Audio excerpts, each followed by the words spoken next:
We're starting a series today, and that series is going to be specifically looking on women in the scriptures. And why would we do that?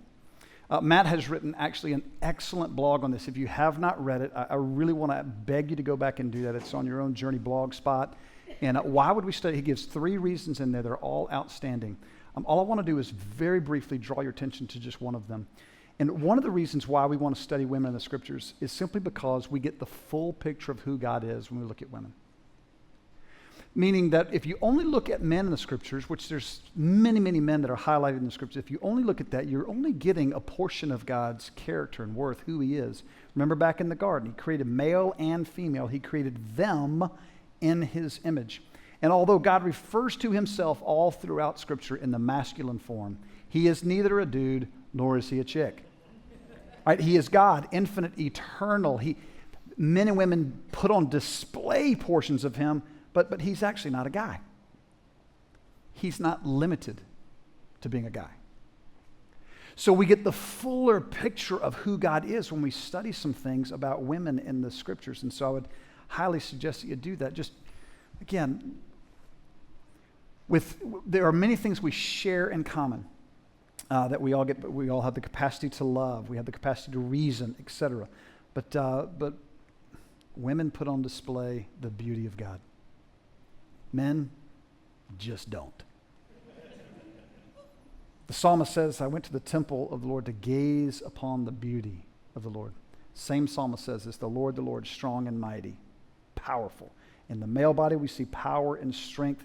In the female body, we see beauty and elegance. And it's not limited to just the shell. The way that women conduct themselves, there's a beauty, there's an elegance, there's a grace there. That if it's just a whole bunch of dudes on the earth, man, we get cheated. So that's one of the reasons why we want to stay. We want to get a fuller picture as to who God is in there. Now, we're going to be looking today specifically at a woman in the scripture, perhaps one of the most famous women in all of the scriptures, a woman by the name of Esther. That would be the name we would know her more as. Now, here's going to be the danger. The danger for us is going to be to look in, peer in, and try to say, all right, what can I learn from Esther, and how can I be more like Esther?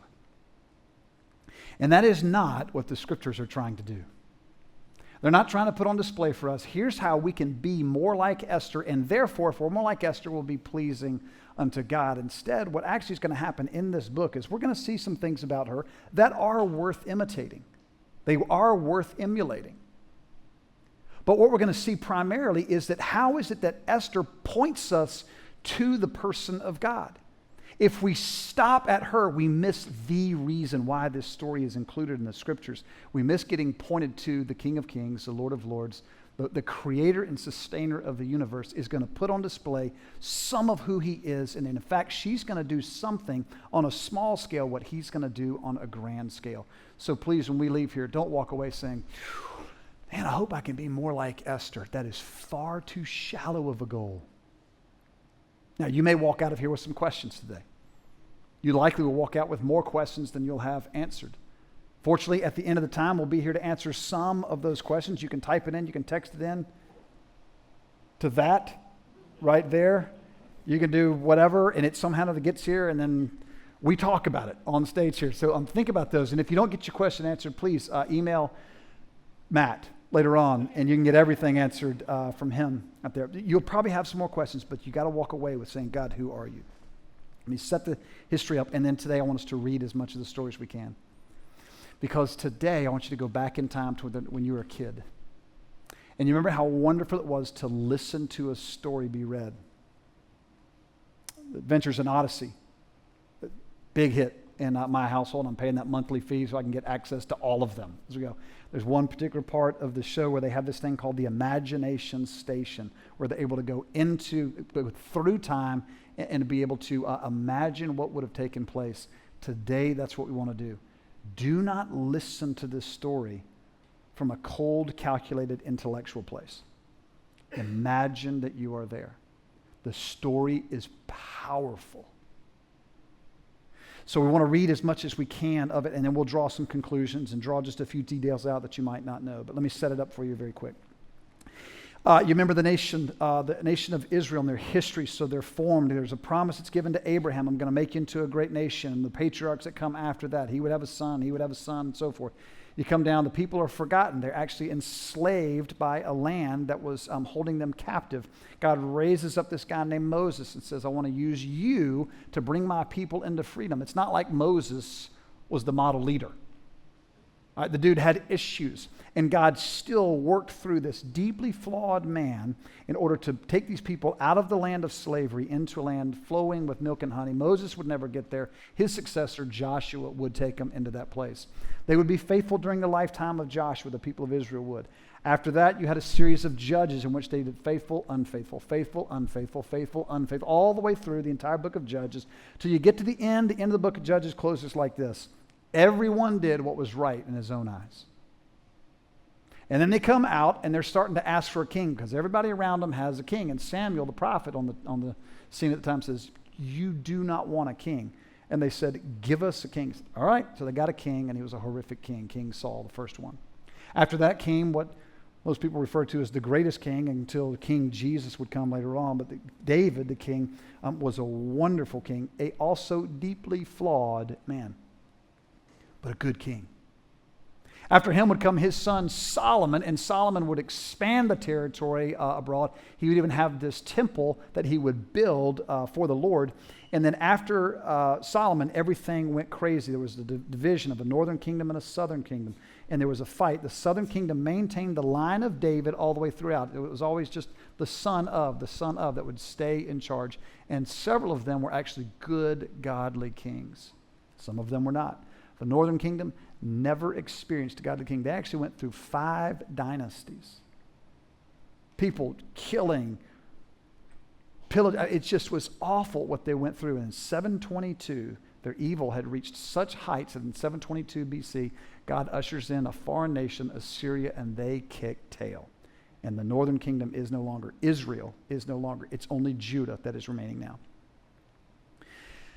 Judah would eventually go the way also of Israel. They would eventually turn away from the Lord, forget him, not follow his ways. And so in 586 BC, the Babylonians would march in Nebuchadnezzar. He would take over in Jerusalem.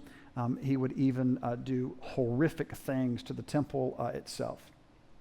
Now, the Babylonians didn't stay in power because in 539, Cyrus walks in, ushers in a new kingdom that was established. It was the Persians that would take over. It's during this time right here, when the Persians had taken over, that the story of Esther is going to take place.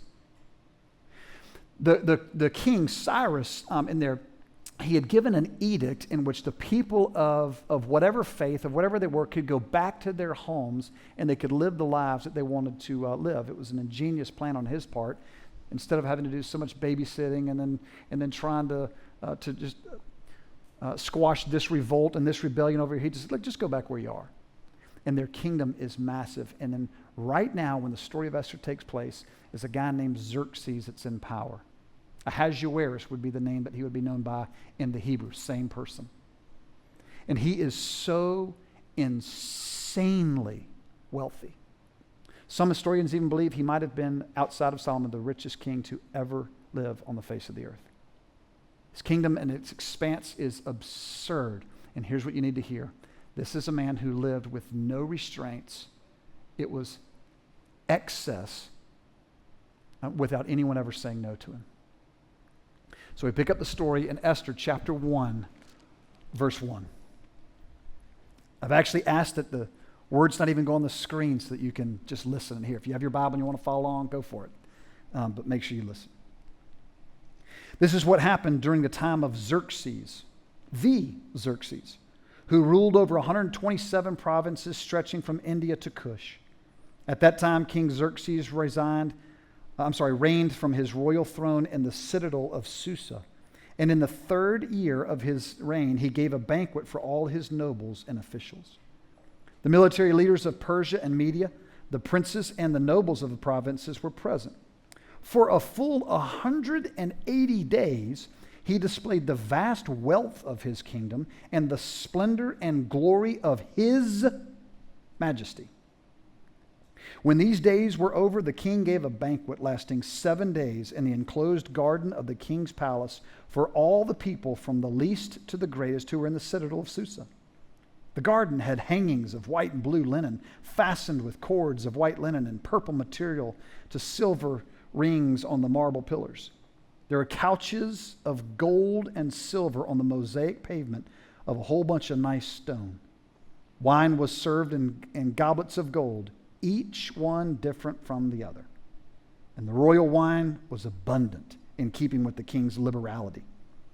By the king's command, each guest was allowed to drink in his own way, for the king instructed all the wine stewards to serve each man whatever he wished. Queen Vashti also gave a banquet for the women in the royal palace of King Xerxes. Now, here's what this author does of this story. Now, we don't know exactly who the author is, but this is a brilliant, brilliant writer. The way the story is going to unfold is magnificent. God will never be mentioned in this book. No prayer will be recorded in the pages of Esther. In many ways, it will seem as if God is absent on the scene, and yet what the writer is setting us up from the first word of the book is he's letting us know God may not be seen, but he is not absent. He may not be heard, but he will carry out his will. He might not even be felt, but he is moving. Right on the very beginning, he lets us know that this is the King Xerxes, the one who has no restraint, excess everywhere, and he goes to great lengths to tell us about all of these excesses, letting us know he had gold couches, for crying out loud. And the goblets, none of them were crafted in the same way. They all were unique. Crazy, crazy wealth. Everybody could get tanked as often as they wanted. This 7-day banquet was just, you drink whatever you want to drink.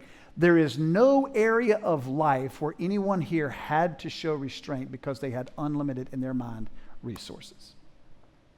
Can I ask you a question? Throughout all of human history, have you ever seen it to be a good combination? Men with power and unlimited resource? Has that ever worked out well? So he throws a banquet.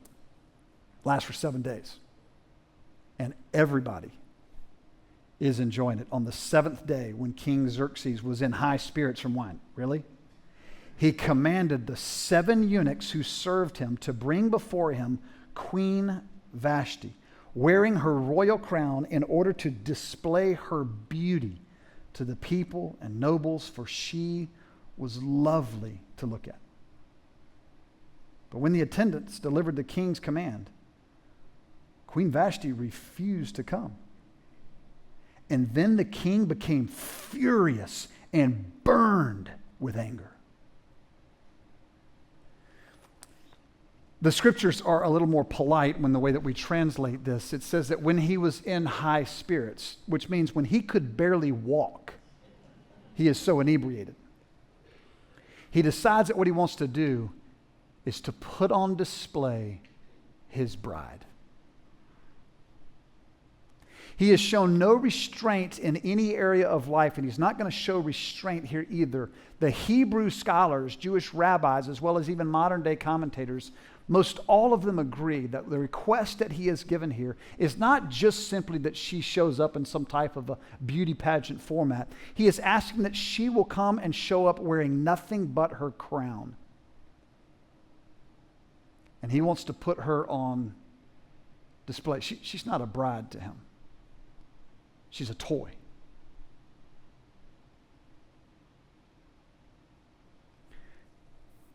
You do realize, man, this is exactly what we do when we choose to look only at the externals of the woman. We choose not to view the person, the woman who is created in the image of God, putting on display who God is, equal in value, substance, and glory. We are only choosing to use her for our own pleasure. It is unrestrained excess on our parts. Pope John Paul said it the best. The problem with pornography is not that it shows too much of a woman, but that it shows too little of a woman. Queen Vashti says no. Someone said no to me? Nobody had the guts. Everybody feared the man, and nobody had the guts to say no, and she said no. Good for her. She should have said no. Now, there's no greater place for wisdom than a bunch of drunk men, so here's what occurs after that. Since it was customary for the king to consult experts in matters of law and justice, he spoke with the wise men who understood the times and were closest to the king. According to the law, what must be done to Queen Vashti, he asked. She has not obeyed the command of King Xerxes that the eunuchs have taken to her. And then one of them replied in the presence of the king and the nobles, Queen Vashti has done wrong, not only against the king, but against all the nobles and all the peoples in all the provinces of King Xerxes. For the queen's conduct will become known to all the women. And so they will despise their husbands and will say, King Xerxes commanded Queen Vashti to be brought before him, but she would not come. This very day, the Persian and Median women of the nobility who have heard about the queen's conduct will respond to all the king's nobles in the same way. There will be no end to the disrespect and discord. Is it just me, or is this a little bit of an overreaction? Can you believe she said no to coming here wearing only her crown? And I'll tell you what, since that happened, word's going to get out, and the whole of society is going to crumble under itself. Therefore, if it pleases the king, let him issue a royal decree and let it be written in the laws of Persia and Media, which cannot be repealed, that Vashti is never again to enter the presence of King Xerxes. Also, let the king give her royal position to someone else who is better than she. Then when the king's edict is proclaimed throughout all his vast realm, all the women will respect their husbands from the least to the greatest. And the kings and his nobles were pleased with this advice. Of course you are, a bunch of morons. So the king did as was proposed. He sent dispatches to all parts of the kingdom, to each province in its own script, and to each people in its own language, proclaiming in each people's tongue that every man should be ruler over his own household.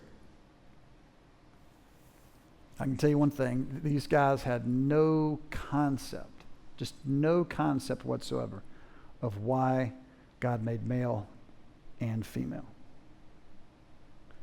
From their perspective, women were to be used and abused.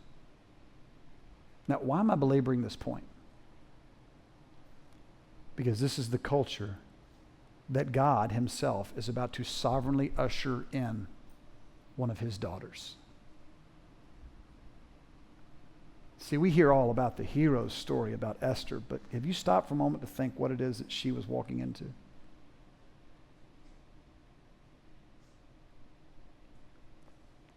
They send word out to everyone, and everybody in their own language got this, and the command was given. Later, when the anger of King Xerxes had subsided, he remembered Vashti and what she had done and what he had decreed about her. After the buzz wore off, and after his anger came down, he got back to a place where he could come to his senses once again. I think he recognized what every husband recognizes at some point in their life. He had cast her away, and while she was away, he was filled with thoughts about her, because it's not good for man to be alone. And he's got all of this excess. He doesn't have to say no to anything. He's looking out and can have anything that his heart desires. But when the buzz wore off and the anger came down, he remembered his wife. And the people around him are recognizing what's going on. He knew his heart was not in a good place. Is that not true? Is that not true that what a wife brings to the table is far more than what money can bring? Do we not get to see something of God in that? You may have all the wealth that you want right now. You may have the capacity to say no to very few things. You can say yes to pretty much anything your heart desires. But is it not true that at the end of the day, what your soul is longing for is not more things? What your soul is longing for is, oh God, don't let me be alone. And a woman clues us into that.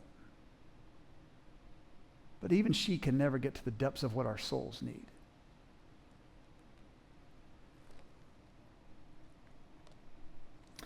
The king's personal attendants proposed something. Let's have a search. Let a search be made for beautiful young virgins for the king. And let the king appoint commissioners in every province of his realm to bring all these beautiful girls into the harem at the citadel of Susa, and let them be placed under the care of Haggai, the king's eunuch, who is in charge of the women, and let beauty treatments be given to them. Then, let the girl who pleases the king be queen instead of Vashti. And this advice appealed to the king, and he followed it. Now, there was in the citadel of Susa a Jew of the tribe of Benjamin named Mordecai, son of Jair. Mordecai had a cousin whose name was Hadassah, whom he had brought up because she had neither a father nor mother. And this girl, who was also known as Esther, was lovely in form and features. And Mordecai had taken her as his own daughter when her father and mother died. We've been set up into the story thus far that pulls us into the storyline of excess, and there's been this thing that has happened that we all are, oh, and now we're going to be introduced into the person who's going to point us to the ultimate hero, but this will be the hero of the story. And interestingly enough, God, in his divine wisdom and knowledge and sovereignty and power, knowing all that he knows, orchestrating everything that he orchestrates, knew that there would come a time in which a culture would rise up and a king would have unrestrained excess. And he would only value the external of women. And then the people were going to be put into a threatening position. In order for these people to be spared and saved, the Lord was going to form and fashion inside of the mother's womb of a woman who would die at some point in the life of this girl. He would form and fashion and not just put in the typical normal beauty that all women possess. He would pour out unusual beauty, unusual elegance inside of her. And it wasn't just the way that she was formed. Yes, her form was lovely, but it's actually the way that she carried herself as well. Most likely all of her life, people pointed in jealousy.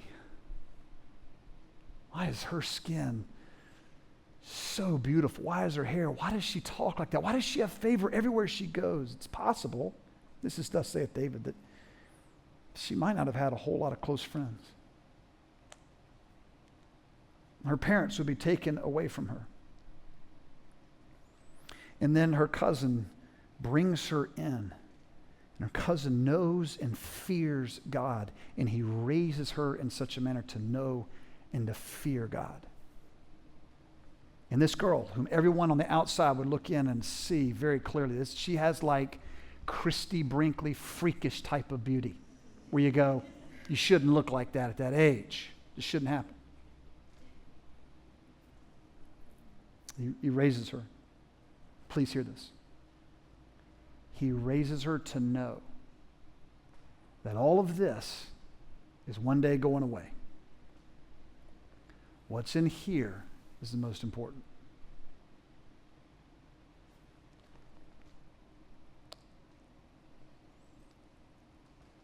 When the king's order and edict had been proclaimed, many girls were brought to the citadel of Susa and put under the care of Haggai.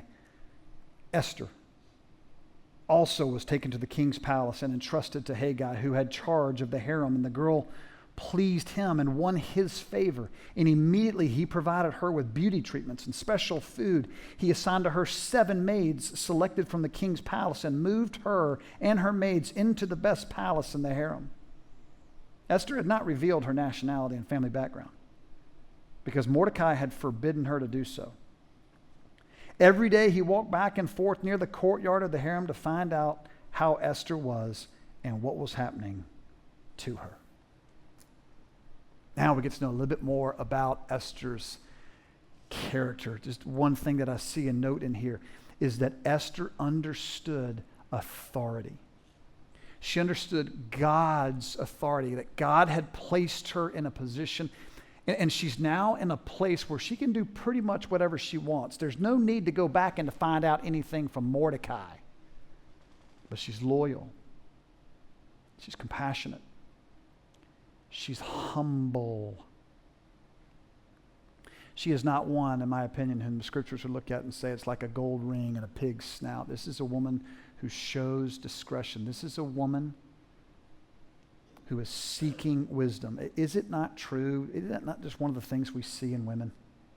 Don't we typically just see more wisdom? I read a study recently from the University of Michigan that put it out, and it talked about how boys make decisions, and a single boy and a single girl at an age, I think the age was like 10 in there, the girl will make the better decision virtually every time. Better decision makers. Now that shocks no one. Okay? If you add a girl to the equation over here with a girl over here, if you add a boy to the equation, guess what happens? They both become better decision makers. I like that. If you add a third girl into the equation, they become even better decision makers as they discuss more possibilities. If you add a third boy into the equation and anything past that, they become exponentially worse decision makers. It is no longer about finding out what's wise, what should we not do. It's, hey, that could probably work. They become dangerous. Right? We know this kind of in general, that she is not abusing her power. This is what's great. No restraint over here on the first part of the story. Look how much restraint she is showing. Not going to do whatever she wants to do, whenever she wants to do it. She wants to seek wisdom from those who she knows have got a great track record of walking with God.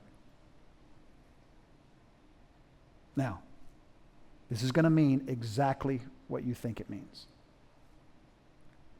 Before a girl's turn came to go into King Xerxes, she had to complete 12 months of beauty treatments prescribed for the women. 6 months with oil of myrrh, 6 with perfumes and cosmetics. And this is how she would go to the king. Anything she wanted was given to her to take with her from the harem to the king's palace. In the evening, she would go there, and in the morning, return to another part of the harem, to the care of some name, the king's eunuch, who was in charge of the concubines. She would not return to the king unless he was pleased with her and summoned her by name. It's exactly what you think happened. Now again, one last time I'm going to contrast this, and I'll get off my soapbox here. Think of how utterly self-centered and short-sighted this man is. I'm going to get all of the most beautiful women in the land. I'm going to get them all. I'm going to bring them here. I'm going to give them all kinds of treatments, and I'm going to have one night with them. And that one night is going to, for all practical purposes, completely ruin their chances of ever marrying again. They will live a life that is more similar to a widow at that point. Think of all the men who would be deprived of wonderful wives that they could connect with, become partners with, live life with. It is so selfish. And this is the environment God is ushering his daughter into. When the turn came for Esther, the girl Mordecai had adopted, the daughter of his uncle, to go to the king, she asked for nothing other than what Haggai, the king's eunuch who was in charge of the harem, suggested. And Esther won the favor of everyone who saw her. She was taken to King Xerxes in the royal residence in the 10th month, the month of the Tebeth, the 7th year of his reign.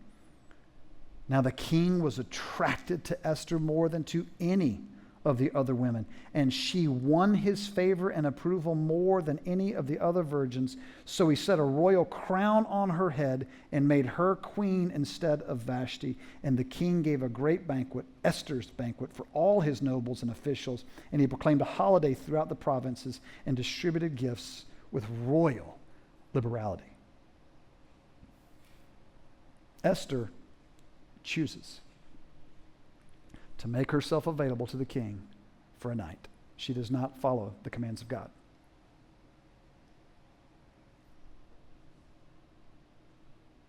And yet God is all over it. Can I just share a quick thing with you? Not even sin can thwart the plans of God.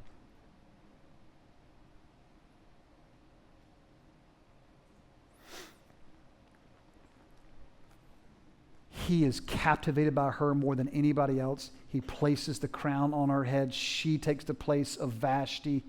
Years have gone by now since Vashti was cast out, and now God's woman is now ushered in to the royal throne. And then the story right after this tells us that Mordecai is hanging out, and he hears these two guards, and they get angry, and they're going to have a plan in which they're going to attack the king and assassinate him. He gives this word back to Esther. Esther then reports it to the king's officials. They go about, they find it out to be true, and they go and hang him. And then it says it was recorded in the annals.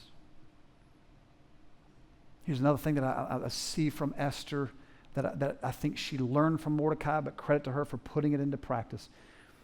Mordecai was seeking the good of the government that was foolish.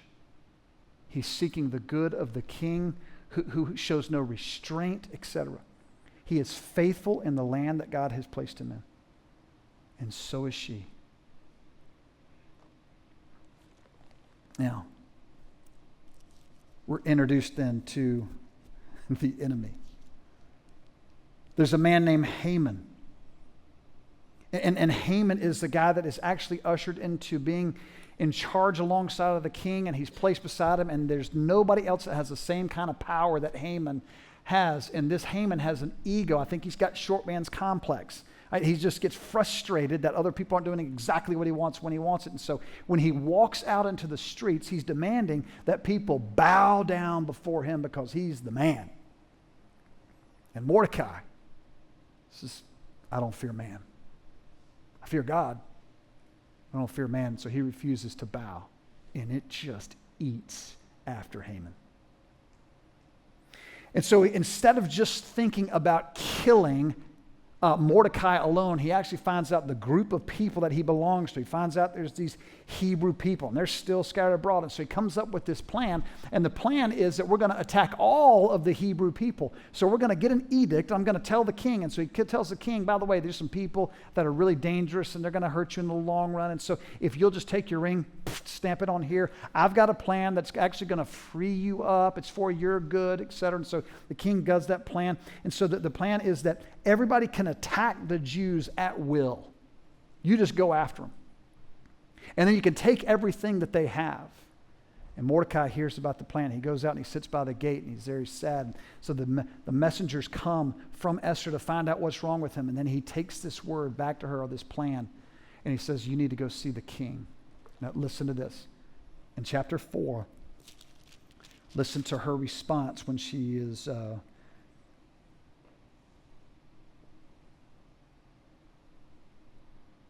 It's in here somewhere, and basically what she says is, I can't go before the king. If I go before the king, then I die. Now I do know where this is. It says, when Esther's words were reported to Mordecai, he sent back this answer: do not think that because you are in the king's house, you alone of all the Jews will escape. For if you remain silent at this time, relief and deliverance for the Jews will arise from another place. But you and your father's family will perish. And who knows but that you have come to a royal position for such a time as this.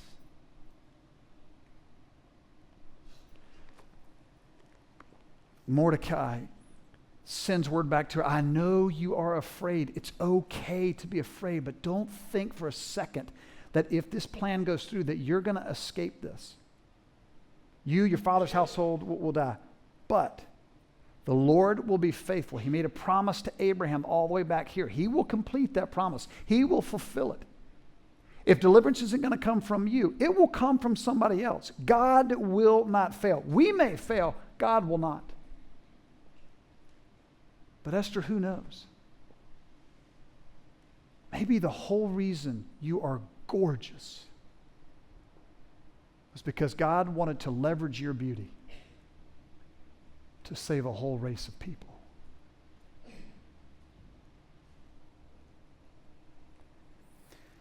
She sends back word that says, tell him to fast, and I'll fast, and we'll spend some time, and at the end of that time, I will go before the king, and if I die, then I die. Esther, because she saw it and learned it from Mordecai, Esther does not fear man in the same way that she fears God. And she says, my life is not as important as all of their lives. If I have to lay my life down, then so be it, so that others can be saved. Sound familiar? I wish I could read it to you, but let me just summarize. She gives a great plan where she establishes this banquet. And she wants to have this particular party. Now, the first party that she has, there's going to be a whole lot of people that are gathered there. And so it would not be wise and prudent at that point to share with the king all that needed to be shared. It could have foiled the plans. Instead, she says, come back for a private party. And so they came back for another private party, a banquet she threw, and then she unveils and she says, hey, by the way, there's an evil plot that's taking place. And as of right now, me and all of my people, it has been planned that we will be annihilated. And the king says, what? The king has already told her, you have my favor, up to half my kingdom. Whatever you want, I'll give it to you. And she tells them about this plan. And he says, who is it? And she's invited Haman to the party. And Haman's talking to his buddies like this is the greatest. The king loves me. The queen loves me. I've been invited to a private party for her. And who is this plan? And so he says, it's him. He's the one who has planned all of this. And he darts out of the room. And then he comes back later on and he's trying to beg Esther for mercy. And the king walks in right when he is falling on her bed. And the king thinks that he has evil intent. And so they put a bag over his head right there, march him out to the very gallows that he had built to hang Mordecai on. The very gallows, he is now hanging in there. And then in scriptures tell us that Mordecai is raised to the power, to the exact place that Haman was. And now God has his man inside of a pagan government to take care of his people, to fulfill his promise, so that the people would continue on. And it wouldn't be just the Greek Empire that would come over and take over the Persians, but actually around 30 AD or BC, the Romans would then march in and establish this whole government. And then a guy would be born just a few years after what we would call really the turn of the century. A guy would be born and he would live to be approximately 30, and he would go to a cross. And on that cross, he would give up his life and his blood. And it would not just be the physical life that he would be redeeming and saving. It would be the spiritual life. And the Redeemer had finally come. The better Esther would show up and give up his life so that we could all live. And it all started with a pagan government and a guy who had a thing for really good-looking women. Now you tell me what the book of Esther is about. I'm over my time, and I apologize. Can I very briefly give you just 4 things that I see that we can learn here from Esther? 4 things from this story. Number 1, fear of man is tempting, but fear of God is convincing. I know today you may be tempted to fear man. Do not. Fear God. Trust God's track record. Esther did that. Number 2, empires will rise and fall, but Christ will reign forever. Empires will always be coming and always be going here on the earth, but King Jesus will reign forever and ever and ever and ever. So which kingdom do you want to make the most investment into?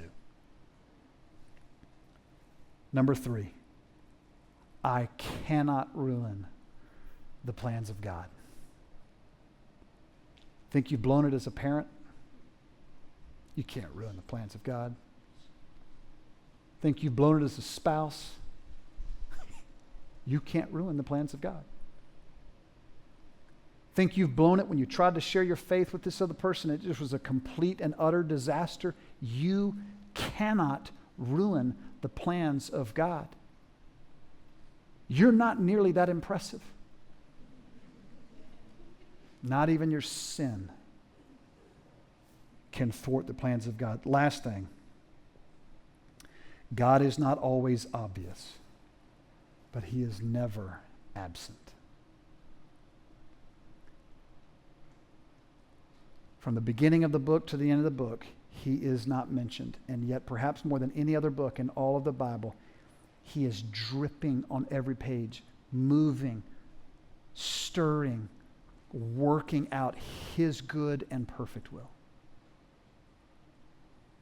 Warren Wiersbe said it this way: though God is not named in this book, he is present and active. He was not hiding, he was only hidden. My friend, to you today, he may not be obvious to you,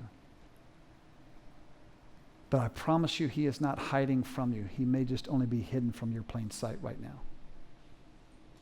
So what does Esther ultimately tell us? Because God is who he is, I want to live as if he's in control. Because he is. Let me pray. Heavenly Father, thank you for pouring out beauty on the externals of Esther, so that a king might be attracted to her. But God, thank you for doing a far deeper work in her soul, that you might accomplish your purposes. So Lord, thank you. There is no talent we have, no gift we have that is too small or too large. You can use anything. So God, convince us that our job really is just to join you in what it is that you're doing. We beg you to use us.